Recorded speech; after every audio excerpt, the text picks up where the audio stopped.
Welcome everybody.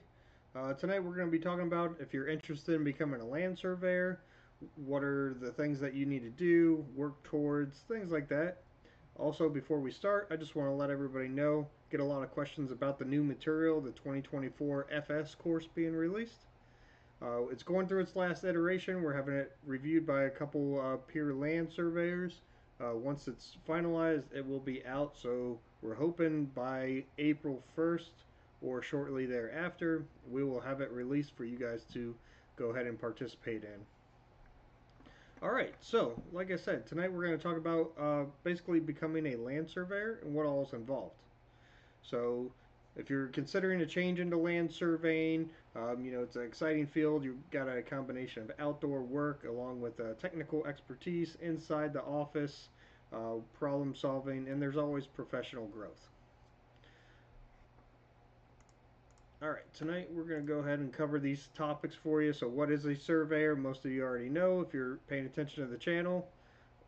What does a surveyor do? How to become a surveyor, the state requirements, and I'm going to go over 3 different states just to give examples. The FS exam, work experience, the PS exam, and then obtaining the license in your state. Alright, so again, what is a surveyor? Everybody kind of knows, you see them on the side of the road all the time, or if you're already working as a land surveyor. So basically just land development. So surveyors are responsible for measurement and marking boundaries, buildings, um, collecting geographical information for engineers, cartographers, and construction companies, which are used for developing and mapping purposes. Surveyors work both indoors and outdoors using both soft and hard skills. And if you want to check out the salaries, take a look at last month's video as we discussed surveyor salaries. Again, like we were talking about, what do surveyors do? So with specialized technical equipment and tools, they're able to take precise measurements for distances, angles above and below the Earth's surface. You'll travel to various locations and job sites to identify precise locations of important land features or known points of references, just depending on the job and what you're actually doing and requested to do. So you'll do research for land records before you go out there, title searches, determine where the property land boundary lies. This all can be done while preparing maps, reports, and plots to then present your findings to local, federal, municipalities, or clients and their companies. So lastly is establishing official boundaries for both land and water documents for the depicted parcel or parcels. And then surveyors can perform additional duties and or tasks on the type of work they are doing, from land surveying, engineering and construction, surveying, forensic surveying, mining surveying, marine and hydrographic surveying, even geodetic surveying. All right, this is what everybody always asks. So how do I become a land surveyor? So there's several different ways, and of course it's going to vary depending on your state. But like I said, I'm going to discuss a couple of them for you just to give you a general idea. So first is going to be completing the degree requirements for your state, taking and passing the FS exam, gaining work experience, taking the PS exam, and then that state-specific exam. All right, so first example I've got here, California. So we'll go over this one real quick. So for experience requirements must be met under responsible charge of a professional land surveyor or professional civil engineer who is authorized to practice land surveying. Each applicant shall be granted educational credits towards the 6 years of qualifying experience based on no more than the following alternatives. So, a maximum of 4 years of experience will be granted for a graduate from a board approved curriculum with an emphasis on land surveying. So, like I said, right now it's at 6 years. You can get credit kind of taken away if you've got a bachelor's degree in surveying from an approved school. Um, Again, pass the FS exam. You can take that without getting approval. If you're already a licensed civil engineer, you can ask for a waiver on that part. Then you'll take the principles and practices and the California state specific once you meet those time requirements. And again, that's 6 years in total, including 1 year being in the field and one in the office recorded.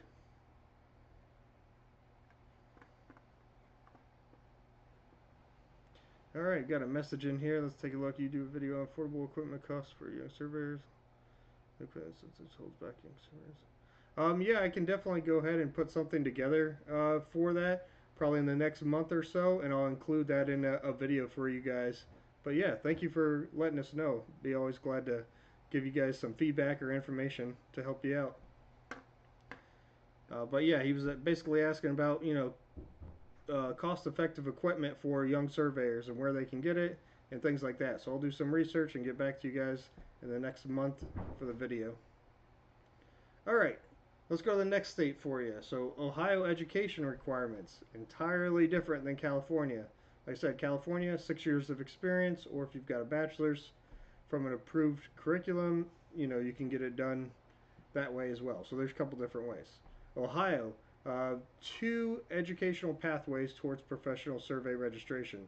One, graduate from an ABET accredited board surveying curriculum of 4 years or more.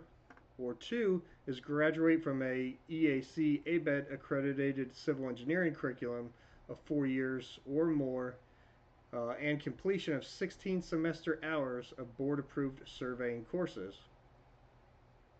Okay, so like I said, entirely different in the state of California. Ohio, you have to have a bachelor's degree. It has to be from an ABET accredited school. If you do have it in civil engineering, you have to have those 16 credit hours. So number one, before you can do anything, is meeting those state requirements. Okay, so then once you meet those requirements, the Ohio board would require the fundamentals of engineering, the FE examiners, and the PE examiners, 4 years of progressive work experience under a licensed PE in the U.S. And that includes 5 references, 3 of them being PEs and the other 2 being licensed surveyors. All right, and then we got another one for Jason. Yeah, definitely interested. I wonder if there's a demand is high for surveying. So there's always a demand for surveying, especially right now. Call most of the companies, they're going to be a few months out typically to get a survey done for you. I mean, becoming licensed is going to be a little bit different than working for a company, but there's always a demand for licensed surveyors, as a lot of them are going to be retiring here in the near future as well. But yeah, thank you for the questions, guys. I appreciate it. All right, so next we're going to talk about Florida. So very similar to the state of Ohio with some little differences. So option one, applicant receives a bachelor's degree, its equivalent or higher in surveying and mapping or similar tied program, including but not limited to geomatics, geomatics engineering, land surveying, from a college or university recognized by the board, so another ABET accredited school, if it's not by the accredited by the board, and then have basically 4 years or more of subordinate time underneath a professional surveyor and mapper in the activity of surveying and mapping. All right, so that's option one. Option two, applicant may receive a bachelor's degree. Basically, it could be in any studies other than surveying and mapping at an accredited college or university and have specific experience on record of 6 years or more for working in surveying. So you can do it with a little bit more time. Doesn't have to be a bachelor's in surveying specifically. So if you've got one in IT or management or whatever it might be, this gives you an option in the state of Florida. Now, besides having that bachelor's degree, you must also complete the minimum of 25 semester hours in surveying and mapping subjects, or in any combination of courses in civil engineering, surveying, mapping, mathematics, photogrammetry, forestry, or land law and the physical sciences. So remember, 25 semester hours in some of these if you have a bachelor's degree for the state of Florida. So as you can see, just in these three states, we've got a wide variety. So one of them, state of Ohio, you have to have that bachelor's in surveying, or you got to have a engineering degree, ABET accredited school, plus several years of experience. Florida, you can do it with a surveying degree or closely related, civil engineering typically, or you can do it with a bachelor's degree in any other field with 25 credit hours, or sorry, semester hours. And lastly, California, one of the easier ones, they can do it basically off experience right now. They don't require a degree. So every state's a little bit different, but if you guys have any questions, by all means, reach out to us, let us know. Be glad to answer them for you based on the state that you want to become licensed in. All right, next up is the FS exam. So it's a computer-based exam administered year-round, typically through Pearson VUE is where you're going to take it. The exam fee's gone up to $225. It used to be $175, so excuse me, it's definitely gone up a little bit. Again, it's 110 questions, about a 6-hour exam, and I've put it in here so you've got 2 minutes for non-disclosures, tutorials 8 minutes, exams 5 hours 20 minutes, scheduled break. You do not have to take the full 25 minutes, or you can take the whole thing. You can skip it. It's up to you, but you got 25 minutes. All right, got another question in here. Having a bachelor's degree in geography, just got accepted to do 16 credit hour or 16 surveying credit and fundamentals. Great, yeah. So you're working on the state of Florida. That's perfect. So you've got your bachelor's degree already, and then you're working on the credit hours required for land surveying. So yeah, once you meet those, uh, the FS requires a little fewer credits than becoming fully licensed. So just take a look at that, or if you want, send me an email to sales@nlcprep.com, and I could go ahead and send you some information on the state of Florida too. So taking the FS exam versus taking the state-specific exam, they've got a couple different requirements, but you're on the right track, so that's great. All right, next up, work experience. We all know you got to work in the field in order to gain that um, time in charge, basically. So, um, work experience, can't do anything about it. It's going to be, documented by a licensed surveyor for how long you've been doing, what types of surveys you've been doing. And if you look at some of the previous videos I have, you'll see I've got um, I think it's from the Texas board, and it covers all the time in charge. So it breaks it down. That's an example you can always use. If not, you can always go to your board's website and find one from there. Every board's going to have a little bit different as far as their requirements on how they want it filled out, but you just want to make sure that you're recording it, keeping track of it, whether it be monthly, quarterly, yearly. Just make sure you got records in case land surveyor that you had, he goes away, moves to a different company, something happens. You just never know. So it's always good to have that documentation for you on your file. All right, PS exam. PS exam is very similar to the FS exam. Computer-based test. It's $375 fee. It's a 7-hour exam, and it's 100 questions for this one.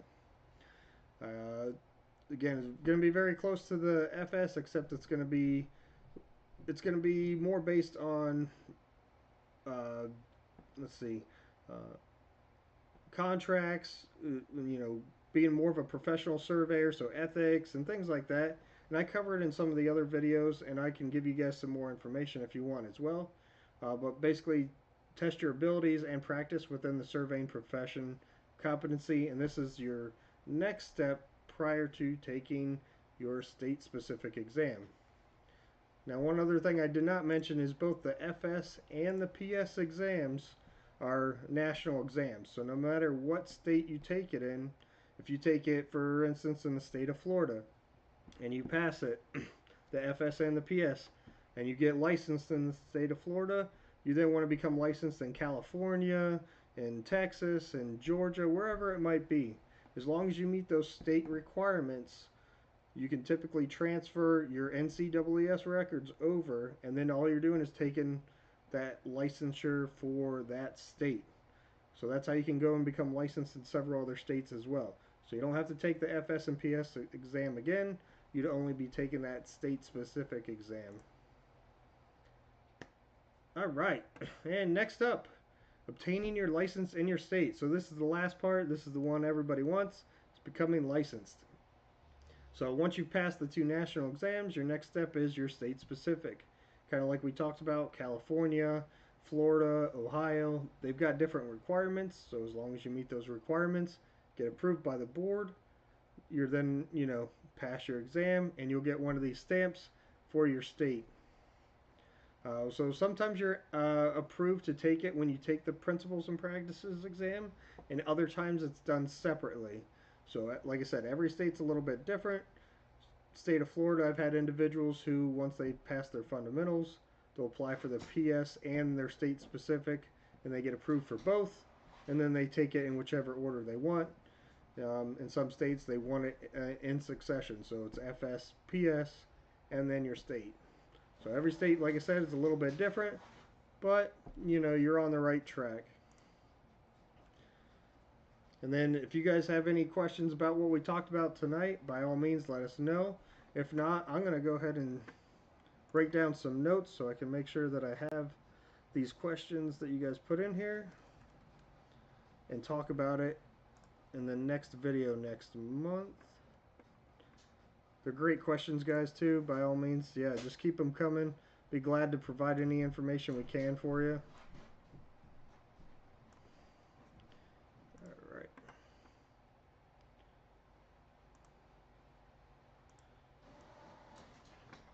And like I said, if you guys got any questions now, by all means, let me know. Or about anything coming up, interested in becoming, whether surveyors are high demand or type of equipment they use. So we'll go ahead and cover that next month for you as well.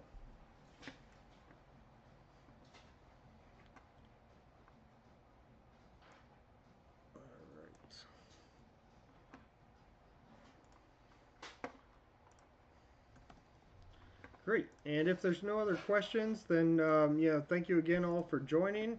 I hope you found this information valuable and gained new insights on becoming a land surveyor. Remember, learning doesn't stop here. Stay connected with us on Facebook and updates for future webinars and events. If you guys have any questions, again, write them in here.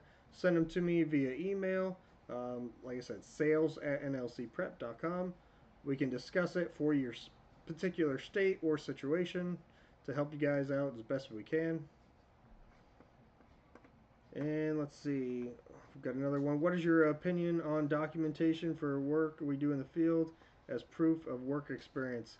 So what I'll do is send me an email, sales@nlcprep.com. So I talked about it in a previous YouTube video, but I'll send you the links that I've got. And like I said, so if you want to do it in the state of Florida, I'll go ahead and I'll find something for you, and you're just going to record it. So let's say every month or every 6 months, record all your documentation with your licensed surveyor of the type of work you did and have them sign off on it. So that way, if it ever comes into, question, or like I said, if he leaves the company, you leave the company, whatever it might be, you don't have to go and track him down. You've already got it documented for that last 6 months. So you may only be, trying to get 6 months or whatever it might be, 3 months, you never know, of information that you don't have. So it makes it a lot easier when you're trying to become licensed, as you guys are.